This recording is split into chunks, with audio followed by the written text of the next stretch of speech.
Do you see the PowerPoint now at all? Not yet, no.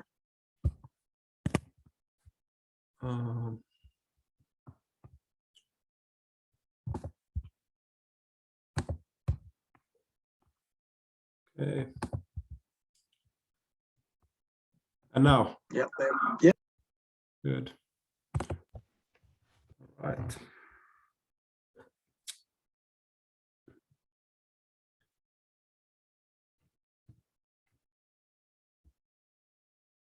Yes.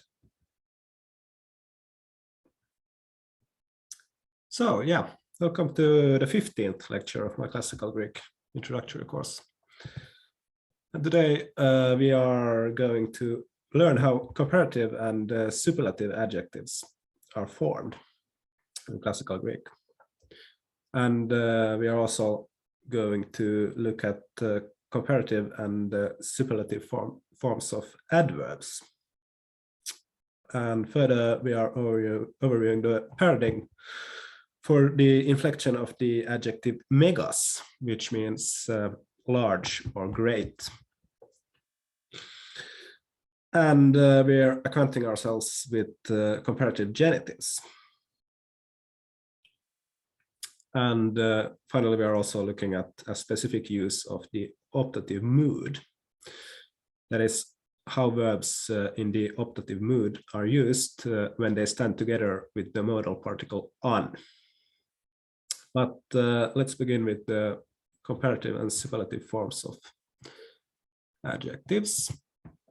I take it that you know how comparatives and superlatives of adjectives are formed in modern English. So here we usually get the comparative form by adding the suffix -er to the regular or positive form of the adjective. And then the superlative is formed by adding the suffix est. So the comparative of the adjective hard, for instance, is harder, and the superlative is hardest. Or sometimes, for instance, when the adjectives have 2 or more syllables, we can get the comparative and the superlative forms by putting more or most in front of the adjective, as in more important or most important. And this we can also do in Greek by using the words mallon, which means more, or malista, which means most. However, just like in English, the comparative and superlative forms are more often formed by using specific suffixes, which are added to the stems of the adjective. In the comparative forms, these suffixes are teros in the masculine nominative singular, tera in the feminine, and teron in the neuter. And in the superlative, we have tatos, tate, and taton. And these endings are then inflected, as usual, in all genders, numbers, and cases in the second declension in the masculine and neuter, and in the first declension in the feminine gender.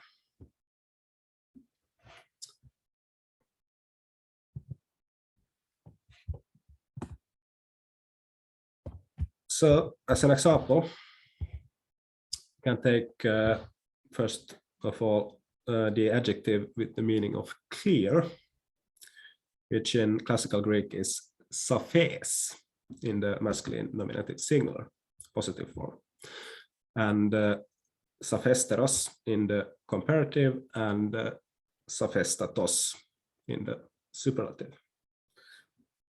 And corresponding genitive forms would then be saphus, saphesteru, and saphestatu. So here the positive forms follow the third declension, while the comparative and superlative forms are inflected according to the second declension. Or another example would be the adjective bearing the meaning of wise, which is sophos in the masculine singular nominative. positive form. And then sophoteros in the comparative and sophotatos in the superlative. And the corresponding genitive forms are then sopho in the positive, sophotero in the comparative, and sophotatu in the superlative. So here the stem ending vowel is lengthened in the comparative and superlative forms, which happens when the stem ends in a short O sound, and the preceding vowel in the stem is short as well, as it is in this case. And note also that the accent in the genitive case of the comparative and superlative forms moves forward one syllable. And this takes place because the last syllable in these forms is a diphthong, the diphthong U. But these finer details concerning accents and such things you don't necessarily need to remember. All the same, our third and final example here is palaios, palaiteros, palaitatos.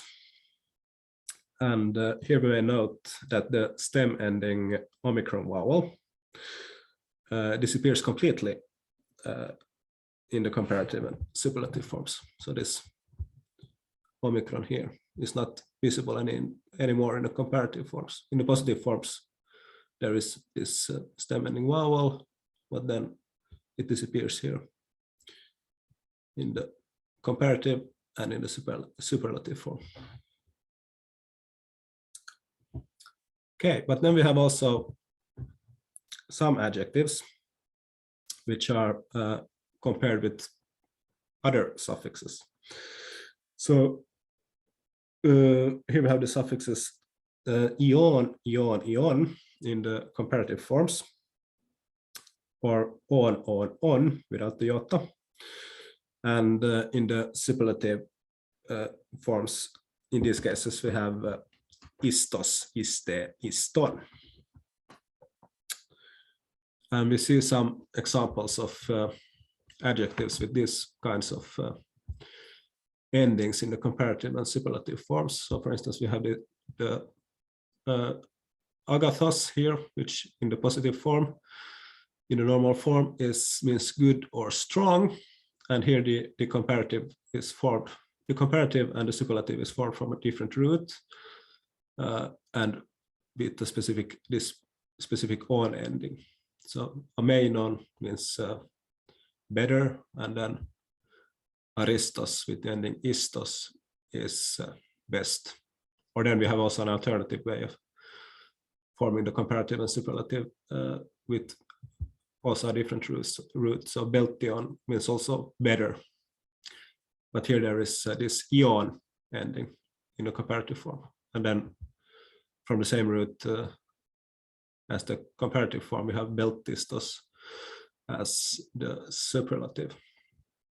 And then we have other examples here as well. We can look at kalos, for instance, because that's a very common adjective, also in the comparative superlative forms, regularly occurring. So kalos, beautiful, or can also mean good, has the comparative form kallion in the masculine singular, and with the on ending, and then kallistos with this istos ending in the superlative. So kallion, more beautiful, and kallistos, most beautiful. Yeah, so in this in comparative and superlative forms of this kind, these superlative forms endings, the endings are inflected as usual according to the second declension, while the comparative forms follow the third declension. So it's on endings follow the third declension. And more specifically, the comparatives are in these cases inflected in the same way as third declension nouns ending in nasals, which we have overviewed in a previous lecture. And you find also full paradigms of these inflections on page 82, section 544 in the Cambridge Grammar. Okay, but let's have a closer look at the parodying for megas, since this is an adjective that figures prominently in the next chapter of our textbook. And you find this parodying on page 68, section 530 in the Cambridge Grammar. You may note that this adjective has two different stems for the positive forms, a shorter mega and a longer megal, while the comparative and superlative forms are formed here from the stems mates in the comparative and meg in the superlative. I think we had them here on the previous list actually here. So yeah, so these are the comparative and superlative forms. So larger, mates on, and greatest or largest, megistos. Okay, but you can overview these forms a few moments and reflect on them in the stillness of your minds.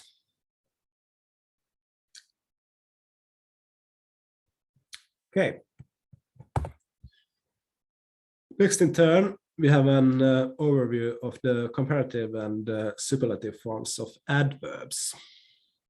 As you may remember, most adverbs in Greek end in os, as in the example you see on the screen, dikaios, which means justly, or yeah, justly, dikaios, or righteously, maybe also. Now the comparative and superlatives of adverbs of this kind are the same as the neuter singular comparative and neuter plural superlative forms of the adjectives from which the adverb has been formed. So in this case, where the underlying adjective is dikaios, just, the neuter singular comparative form is dikaioteron, and the superlative in turn is dikaiotata. So these then function as the comparative and superlative forms of the adverb dikaios as well. And to take another example, saphes, which we had before, which means clear, has the adverb saphos, which means clearly, and here saphesteron is the comparative form, and it means more clearly, and then saphestata, the superlative, and that means most clear. Okay. After having dealt with the comparison of adjectives, we then move on to the final topic of today, which is the syntax.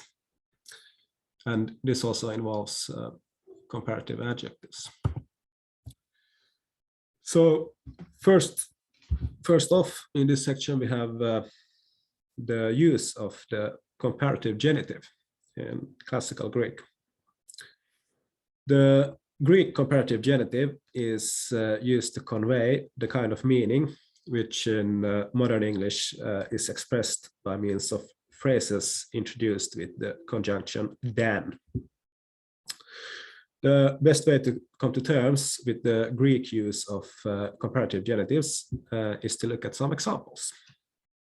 So, for example, en dikaioteros tou patros could be translated as he was more just than his father. So here the comparative tou patros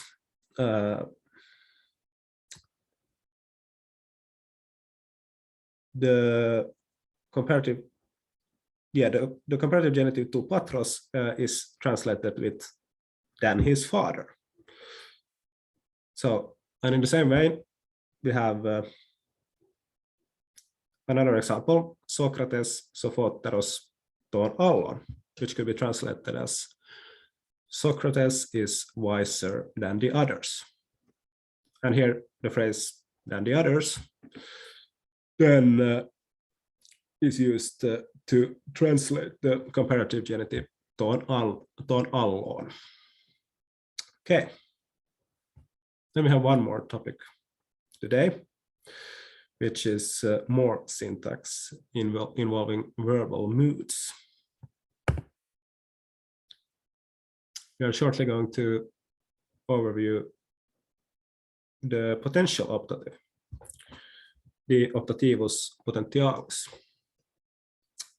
As we remember, the optative in the main clause is most often used to convey a wish, a desire, or a will.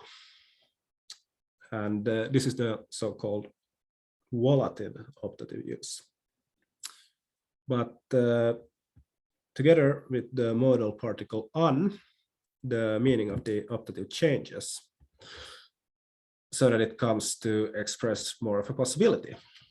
So for instance, the phrase legoitis on with the third person singular present active optative form legoi from lego, I say, speak, or think could be translated as someone might say. The potential optatives are negated with u, and they can be used to refer either to the present or the future. You will encounter some more elaborate examples with potential optatives in the next chapter of the textbook. So look for them and try to identify them and translate them correctly. Okay, that was all for today then when it comes to the new grammar.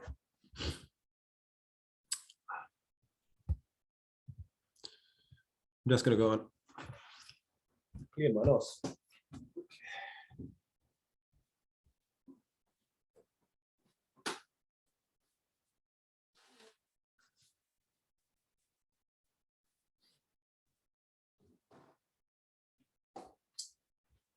Okay, are we ready for today's new content chapter then? Yes. Let's get it up here.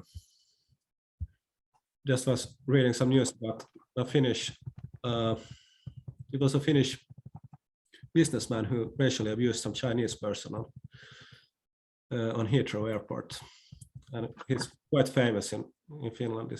This guy. They had him in the Finnish evening news as well, but they had pixeled his face so he couldn't be recognized. But here is the mirror. Yes, they show him, so everyone can see him. I can't believe it. Okay. I should have it there. Yeah. Okay. So first we have an inscription in the Dionysus Theater in Athens. Did anyone have a clue what this inscription here says? Nigel, did you? Well, yes. it looked like all of them genitive. Yeah, exactly. That's true. But so it's of the priest of Zeus of Olympus. Exactly. Yeah. So that's just his. It means that it's his chair. Hmm. Yeah, exactly. Good. Hieros is the genitive form of hiereus, which means priest. So this was the theme for that we had in the last lecture, was this eus ending nouns, and they are all masculine. So this is also masculine noun, hiereus. Okay, then we had another inscription, one in Dodona. Mhm. It was an oracle place as well. So I got King Pyrrhus and the Epiotes. Yeah, well, whatever, however you like to anglicize it. I don't know. The apparatus, yeah, probably. Yeah, and the Tarentines or Tarentini. Yeah, Tarantinians, maybe something like this. Yeah, Could be. and then two. So basically, it's something from the Romans and their allies Yeah, to Zeus Naos. I presume we would translate it as King Pyrrhus and the Epiotes and the Tarentines dedicate to Zeus Naos spoils from the Romans and their allies, because I presume Pyrrhus beat the Romans. yeah, that's how it would translate. Yeah. So again, we have some subverb form here lacking, which is we're accustomed to when it comes to this dedicatory votive inscriptions. But yeah, that's the translation. So here we have a genitive form of Zeus. So to Zeus Naios. So that's the epithet here in this case of Zeus. Yeah. Also in the genitive case then. And this Basileus Pyrrhus, the King Pyrrhus, as you said, it's just in the nominative. And also this Perota and Tarantino are both in the nominative because they are the subjects here. So they are the ones doing the giving. And then, as you said, from Romans and their allies to Zeus, Naios. Yeah. Okay, then we had an inscription about a magical cure in the sanctuary of Asclepius in Epidaurus. Yeah, would you like to take that one as well? Yeah, Herias of Mytilene is the name, I presume, of the man. Yeah. This man had no hair on his head. Yeah, exactly. Yeah, but much on his chin, or much with beard. Much on his chin, I think. Much hair on his chin. Yeah, yeah, yeah. Excessive amounts. Yeah, I mean, how about much on his face rather than his chin? Yeah, well, Geneion, as you can see here, is can mean both chin and beard, but maybe it's more natural to read it as signifying chin here, or face could also be a possibility. So on his face, but much on his, or very much. Pampollas can also be very much on his face. So nothing on his head, which is here in the Iolic form. So a long alpha in the endings instead of the long eta, which you have in Ionic and Attic Greek. So this would be te kephale, of course, in the dative. But would also the iota subscript is here, and as it is in the dative feminine singular form of the definite article. Yeah. So yeah, he had no hairs on his head, but on his chin very much. Did you already take this last part of it? So being ashamed. Yeah. Or and being ashamed, he slept in the temple. Yeah. Exactly. Yeah, you understood it as in the temple. Yeah, it's not said here explicitly. Yeah, but what Epidaurus is. That's where he was, of course. Yeah. Yeah, I mean, what is It was to recline or whatever, isn't it? But, Are you speaking about this enika thöde? yeah. It's sleep in, like Sleep in, yeah. So he slept in, yeah. yeah. That's but slept in the temple. Yeah. And so and then the god. So this ton, what does it mean? Ton. Not sure. That's like him. Okay. So it's like just like a demonstrative pronoun here. I probably should have added it to the commentary. Okay. Um, So the god anointed his head with a drug. yeah. And then what? And he made it have hair. Yeah. He made hair. Yeah. He So made I would see this. This poesa has as its object this ton here. So this definitely ton, which is used as an a bit like an demonstrative pronoun here. So made him. He did. So him, the god, did. Him, the god, did to have hair. To have hair. So yeah.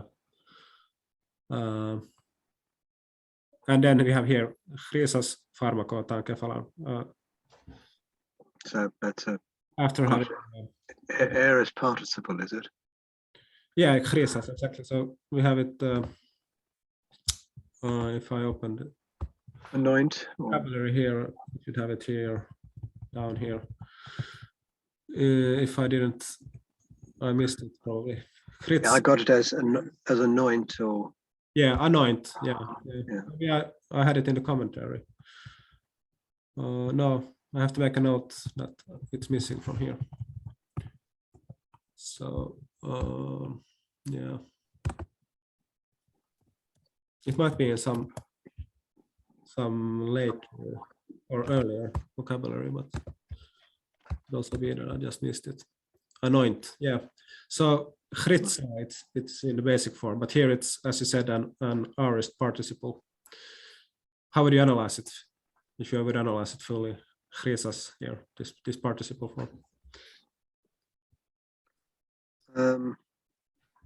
Well, it's masculine. Yeah. Singular. Yes. Nominative. Yes, masculine singular. Nominative, and then if you start looking at the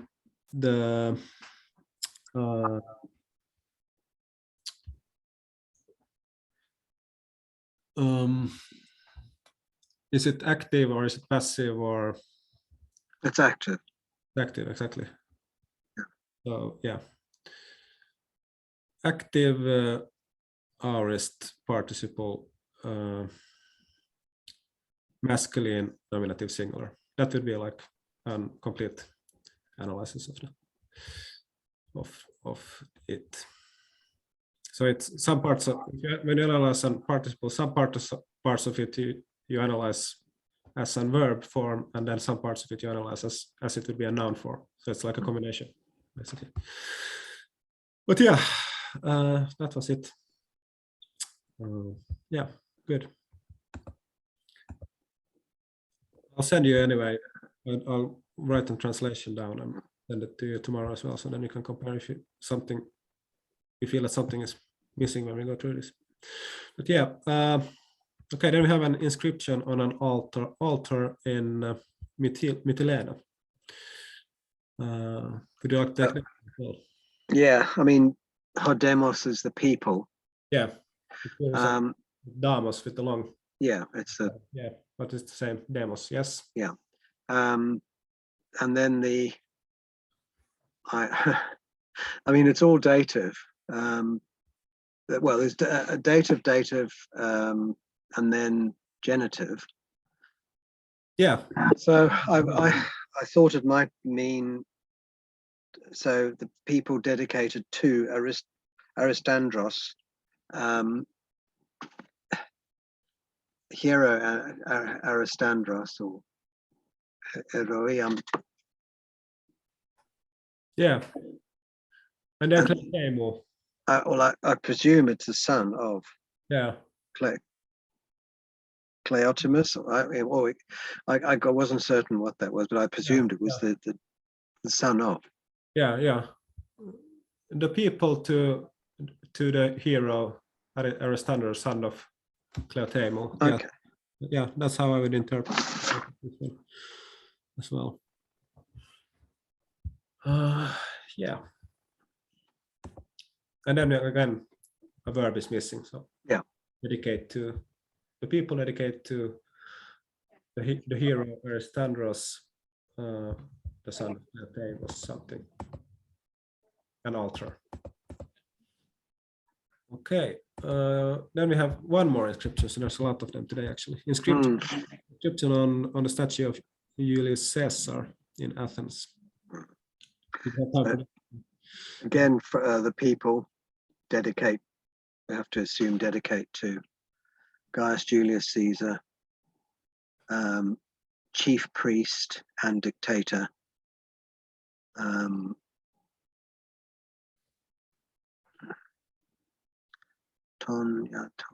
Him. So it's him again, isn't it? He. What does help to refer to here? So it's a reflexive pronoun because it has this spiritus asper at the beginning, which tells us that. So to the demos. Helpto, yeah. So it's this helpto, even though it's a reflexive pronoun. Savior of them. What? Is it sotera is savior of them? Exactly, yeah. Savior of them. And benefactor. Yeah. So this was the particularity when it comes to use of the reflexive pronoun in Greek, that it can be used indirectly, so-called indirectly, and that means that it refers back to something in the preceding clause. But as you translated it into English, you didn't translate it with a reflexive pronoun. We translated it with a regular pronoun, and that's what you have to do, because you don't use reflexive pronouns like that in English or Swedish, or I don't know how it functions in other modern European languages, but I would guess it's the same. In Finnish, at least, it's the same. Yeah. So how did you take the whole one again? If you can take it quickly again, the whole. Okay, so the people dedicate to Gaius Julius Caesar, chief priest and dictator, savior of them, and savior and benefactor of them. Yeah, exactly. Very good. So I suppose we would probably say they're savior and benefactor, wouldn't we? Yes. I would say so. Yeah.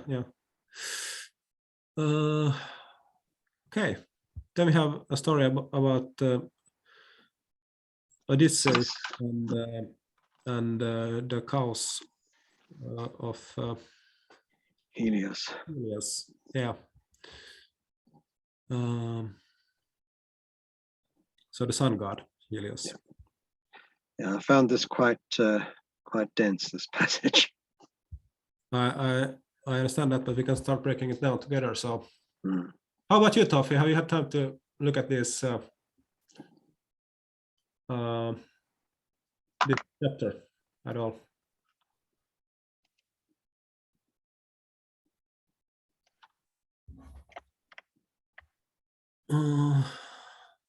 Well, we can start.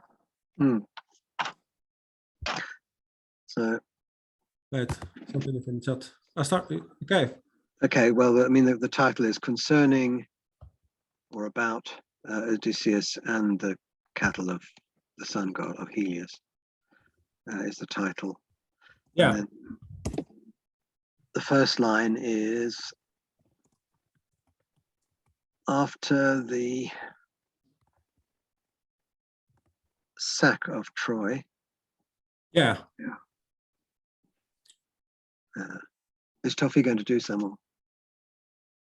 Well, she's writing in the chat, but she hasn't answered yet. Maybe. Okay. No, meta is not here yet, but it's an preposition after.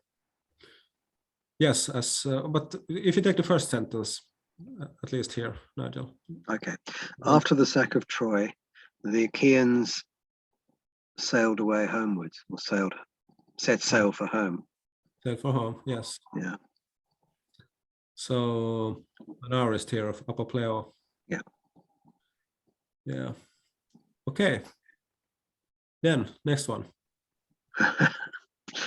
So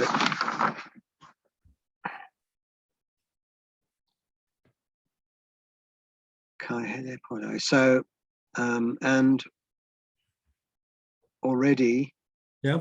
many of them Yeah. were at home. Yeah. Many of them had reached home. Yeah. Plan is accept Odysseus and those with him. Yeah. Yeah. That's it. That's the whole meaning.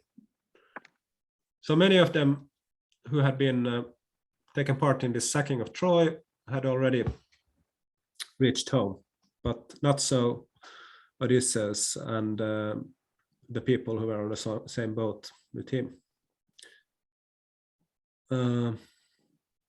Okay, well, how does it continue now?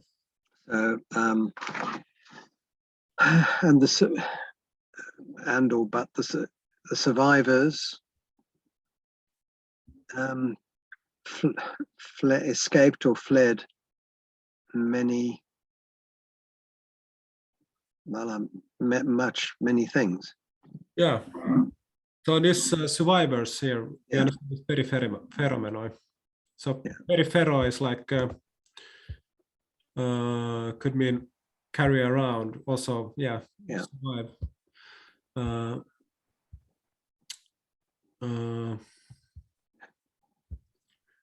It could also be endure.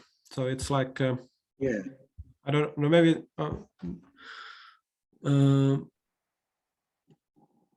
it's a bit tricky here because this is an participle here. So they enduring maybe many other things,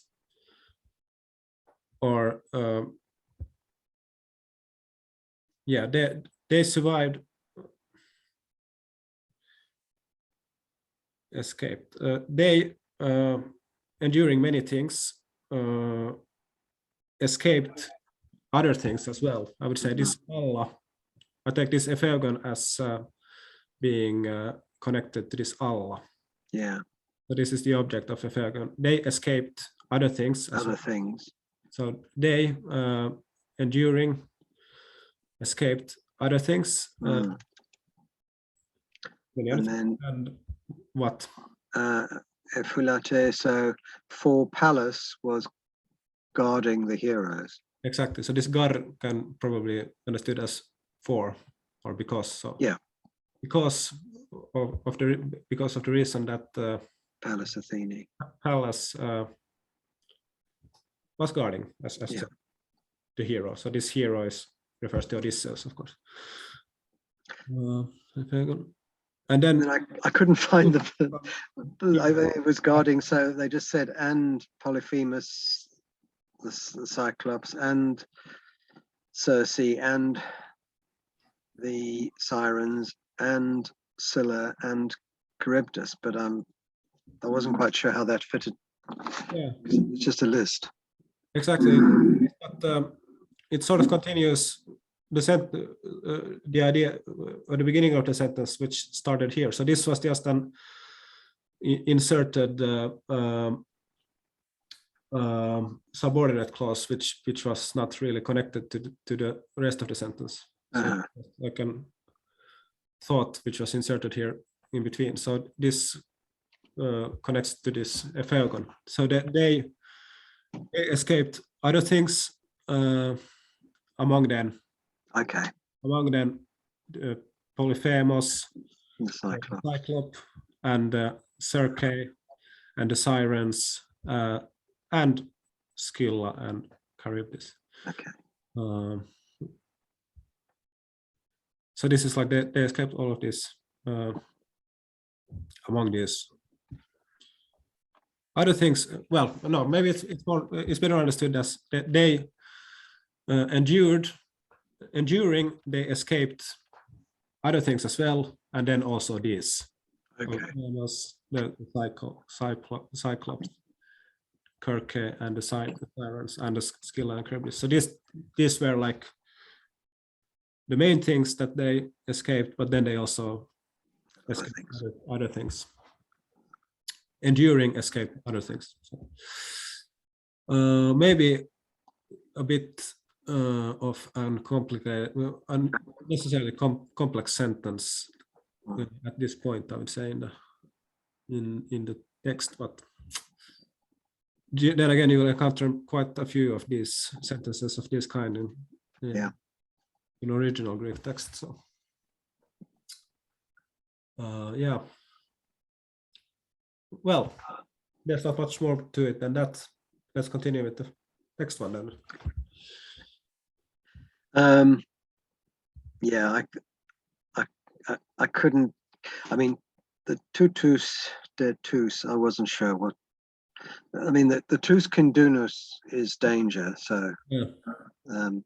And tutus is what is tutus? I couldn't work it out. It's like this is a demonstrative pronoun. So this is a form of hutos. Hutos haute tuton. So tutus is refers to these kindunus, these dangers. Tutus, tus kindunus. So accusative plural form, like this tus kindunus as well. So these dangers being guarded from or having been saved from. Aorist participles, if you recall, are usually used to convey an preceding completed action. So having been saved from or having escaped these dangers, The then companions of the hero. Yes. The companions of the heroes.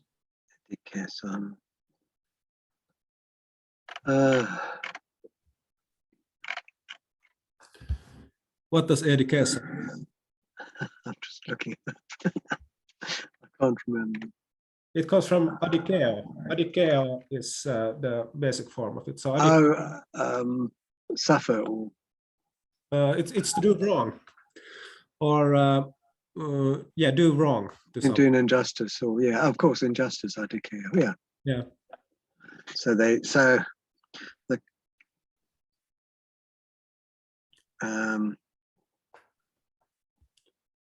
okay, so they did wrong to Helios. Yeah. So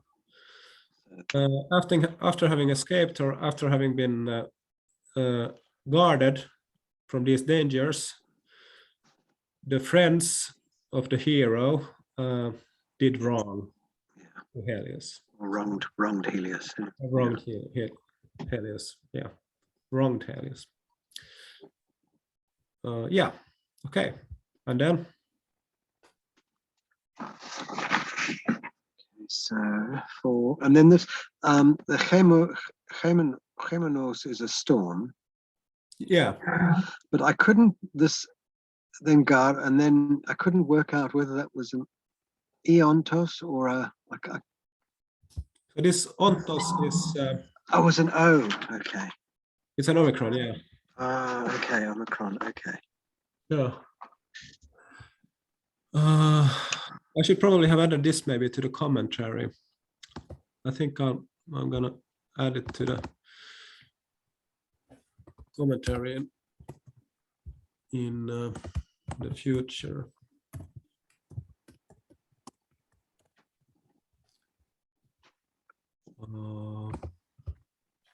Because ontos is a participle form of Amy. So okay. Genitive participle singular of Amy. Heimenos ontos. So this is an absolute participle. Heimenos is also a genitive form. So storm or winter. Heimenos ontos, being storm or being winter. So is that a genitive absolute, is it? It's an absolute genitive, yeah. Genitivus absolutus. So it works as its own subordinate clause, you can say. But then how you would interpret it? Because or while it was storming, or Yeah, because there was a storm. yeah.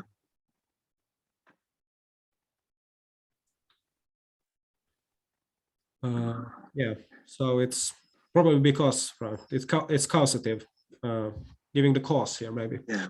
Because it was storming, and then what do we have? Well, it's an aorist. But Yeah. I didn't get very far with this bit.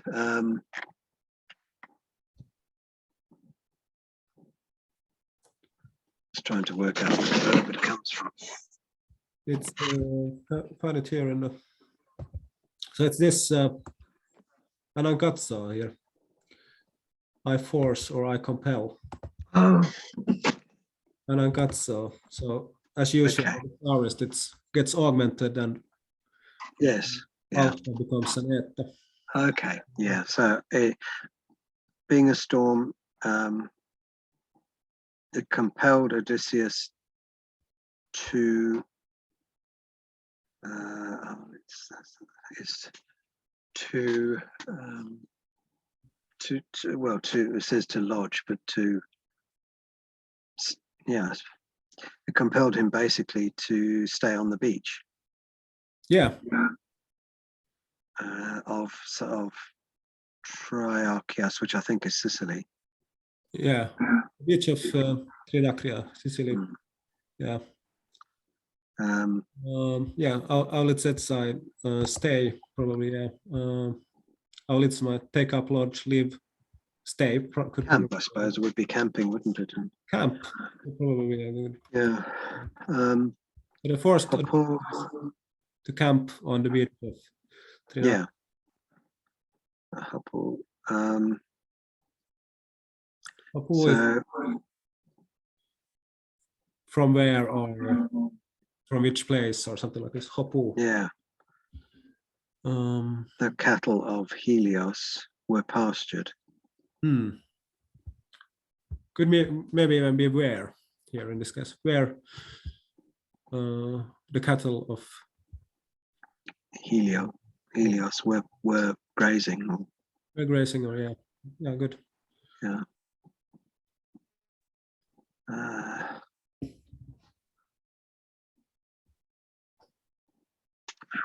Apo.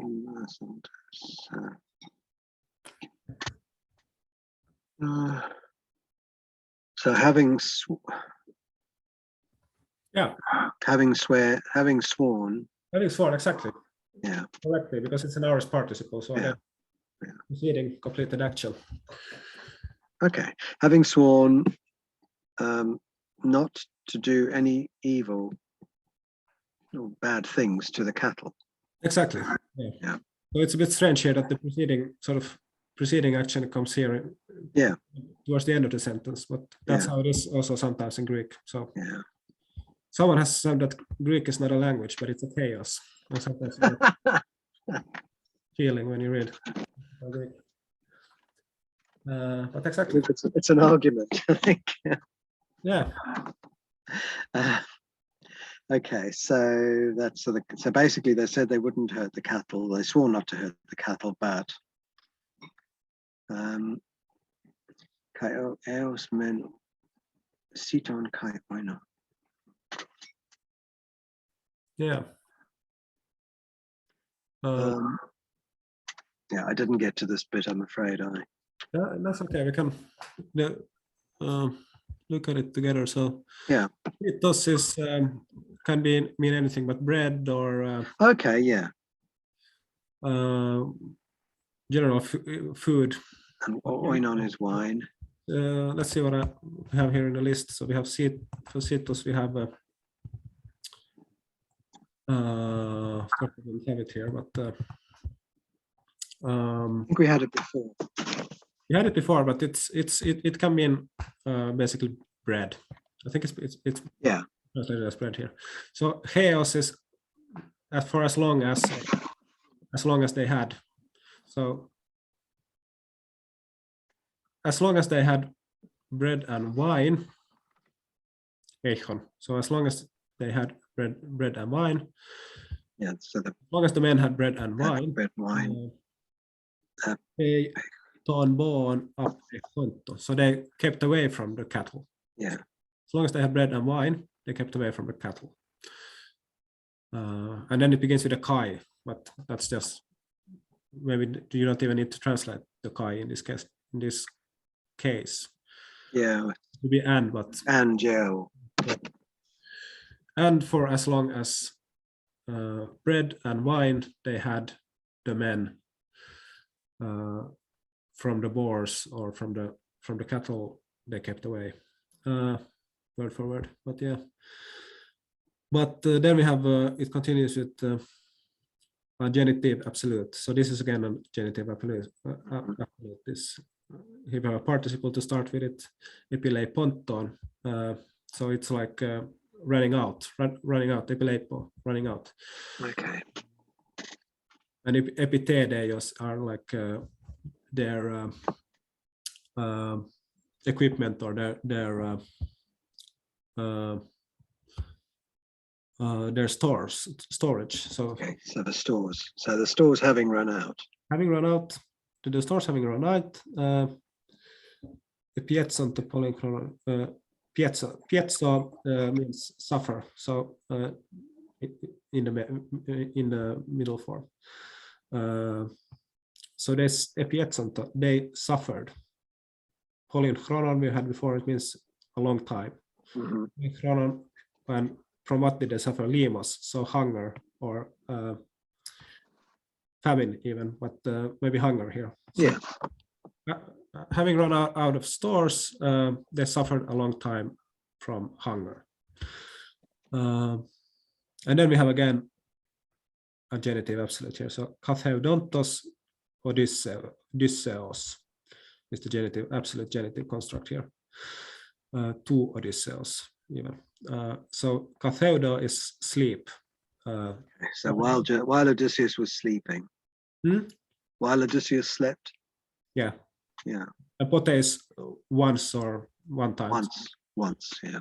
Once while Odysseus was sleeping. Then Svaxan is an aorist form of svatto, probably must be in the list. We have it here, svatso. Slaughtered. Yes. Yes. And what did they slaughter? Here we have the accusative object, pollus. Yeah, many. And then a partitive genitive, ton. Of the cattle, yeah. Yeah. So they slaughtered many of the cattle once when Odysseus was sleeping. And then we have an aorist participle again, so preceding theosantes from theo, which means sacrifice. Okay. Theo, I sacrifice. Kai theosantes estion. Estion is an imperfect form of estio, which means I eat. Estio, I eat. But here okay. Estion in the plural, third person plural, imperfect estion. They ate. So, and having sacrificed, they ate. So that's what they did after they had slaughtered many of the cattle. Then they sacrificed and then they ate them. Okay, what does it happen then? Then we have the subject here directly at the beginning of the sentence. So Helios. Yeah, Helios, Deinos, an adverb form of Deinos, which means like can mean wonderfully or wondrously, but maybe also terribly. Yeah. Terrible, and it could be terribly maybe here, the adverb. Deinos, terribly. Helios, terribly. And orgitseto is an imperfect form here. From To grow angry. So he grew terribly angry. Yeah. Helios grew terribly angry. Then we have to whom he grew terribly angry, or against whom he grew terribly angry. So what do you say? So, with Odysseus. yeah, with maybe, yeah. You're terribly angry with Odysseus. Puuttuu Heneka.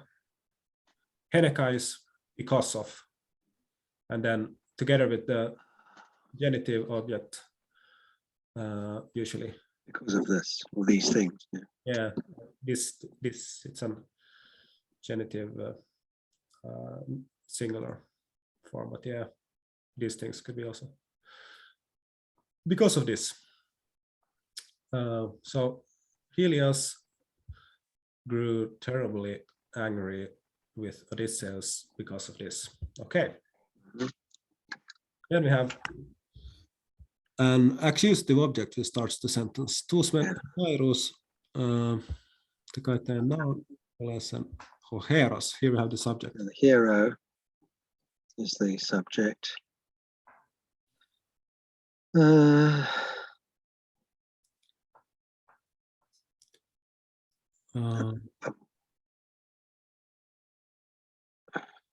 Sun is sailed.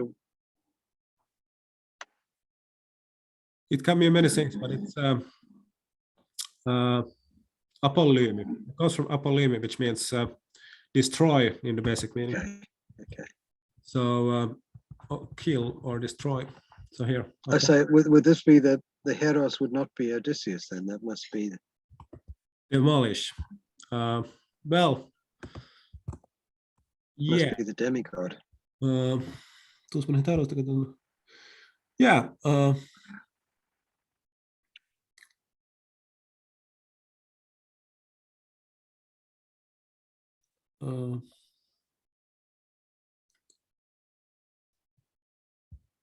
Yeah, so it must be the demigod. Yeah.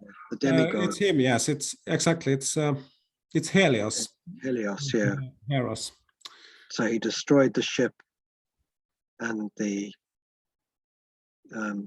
comrades. Yeah. He, that is Helios, destroyed the comrades and the ships.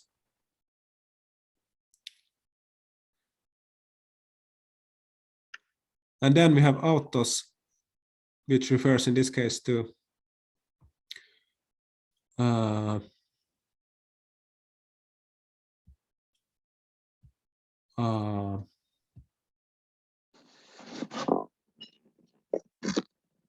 Odysseus. But I think actually this apolesen is can have a different meaning as well. In this case,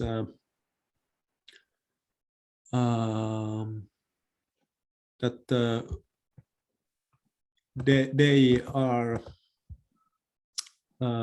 taken away from him or destroyed, or his comrades and his ships are sort of destroyed for him, and then autos, he himself. So I think Heros must refer here to Odysseus. Odysseus, yeah. Autos refers to him. So the ships and the comrades,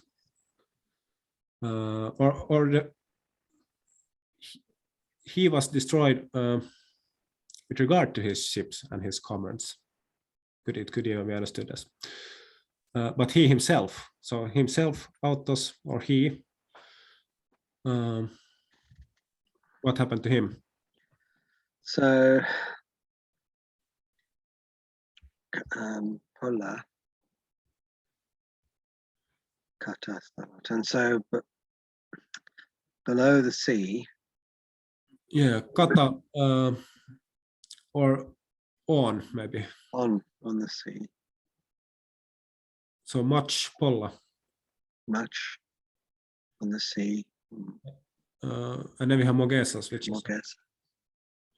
an aorist participle from mogeo, which means Suffer pain. So he's so having suffered yeah, much pain on the sea.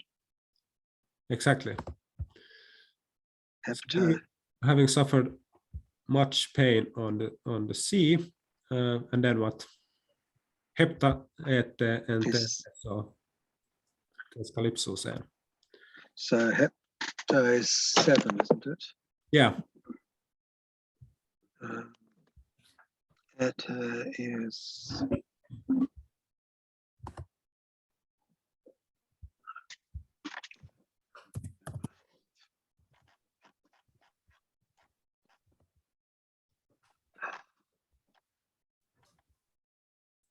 Seven, and ete is years. Yes. Yeah, 7 years. 7 years, exactly. Okay, so he was on the island of Calypso for 7 years. Okay. Yeah. Something happened here with my.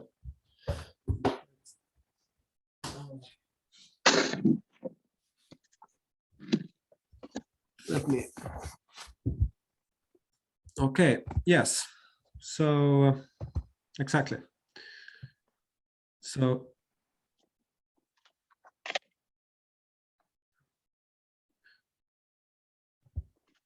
the hero was destroyed, or had his boat and his friends taken away from him, and himself, after having suffered many things or a lot on the sea, was 7 years on the island of Calypso. Calypso. Yeah. And then we have the last sentence here. So The paper is finally or thereafter. Yeah, thereafter. Zeus sent Hermes to him. Yeah, actually, it's not to him because it's out then, which is to her. Sorry, to to Calypso. To Calypso, yeah. Yeah.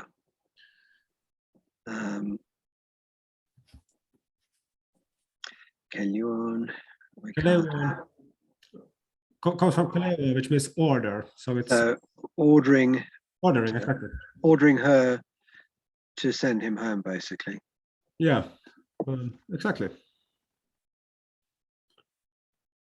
Yeah.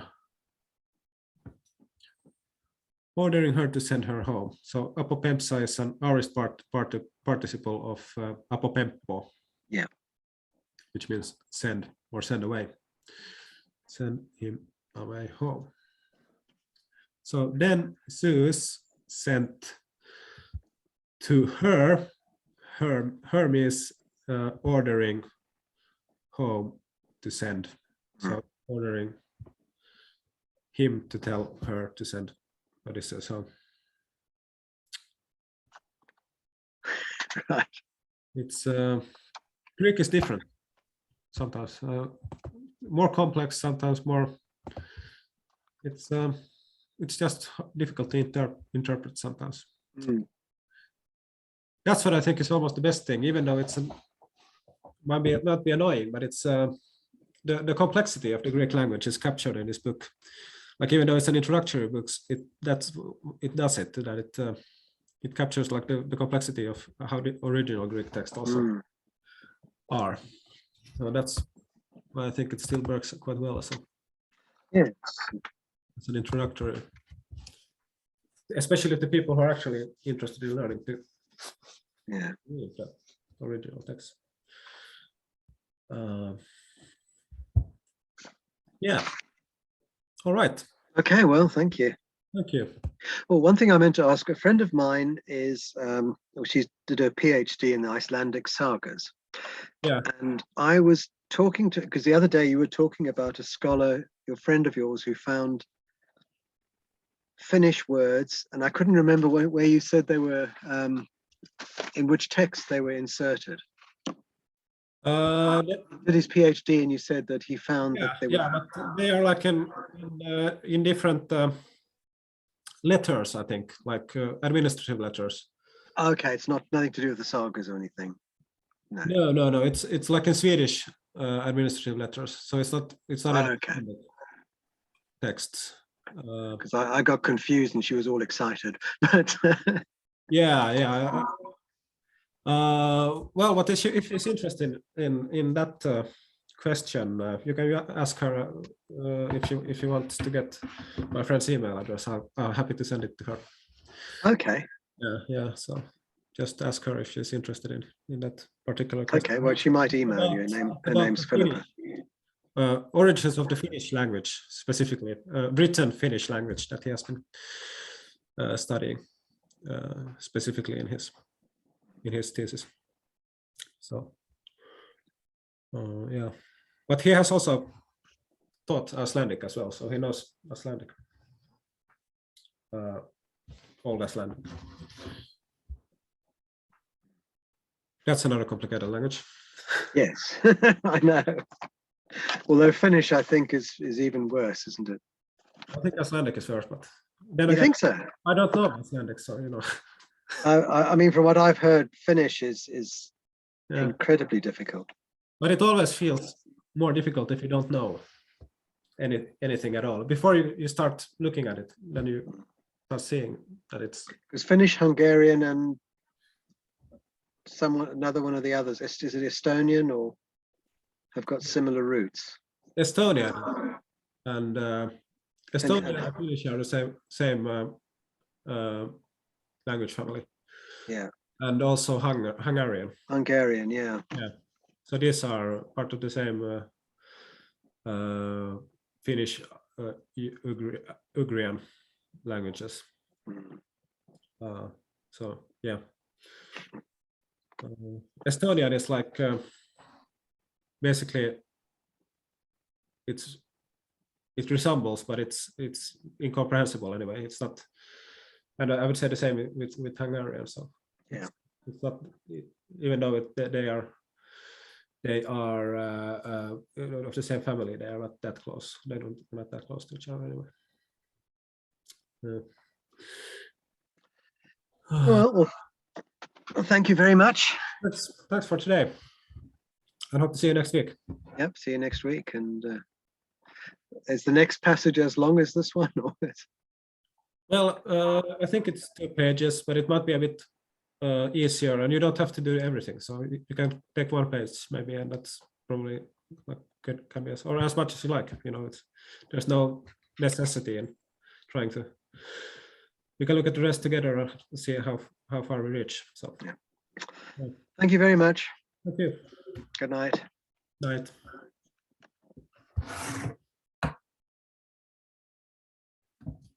You lost your mic.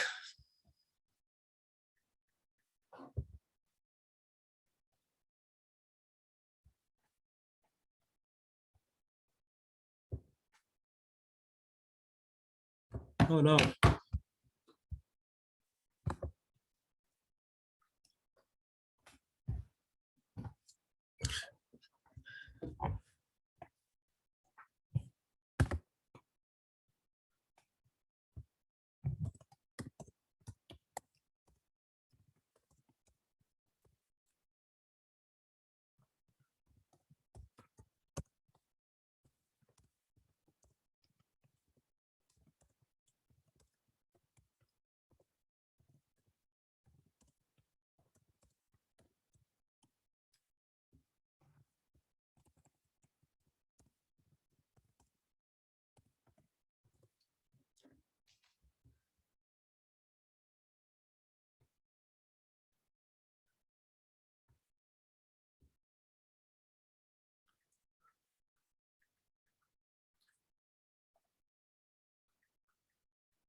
Hi.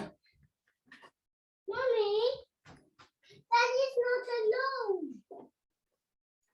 That is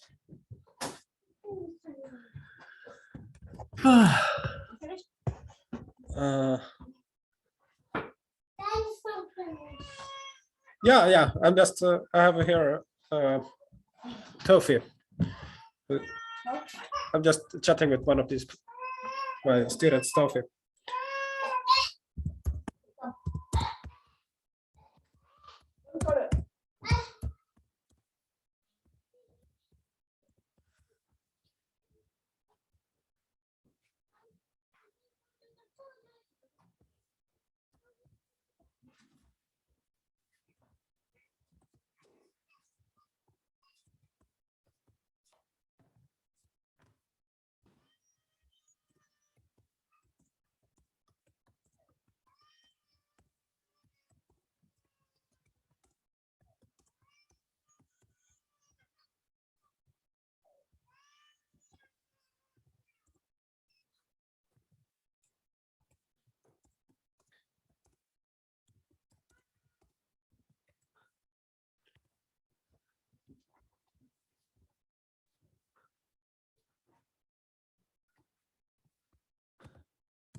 You cannot eat that, okay?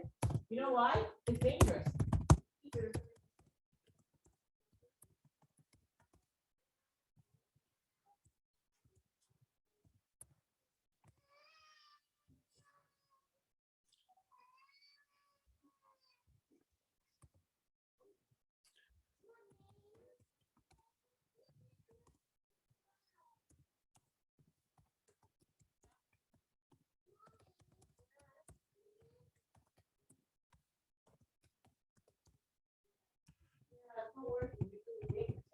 Don't spray it, okay?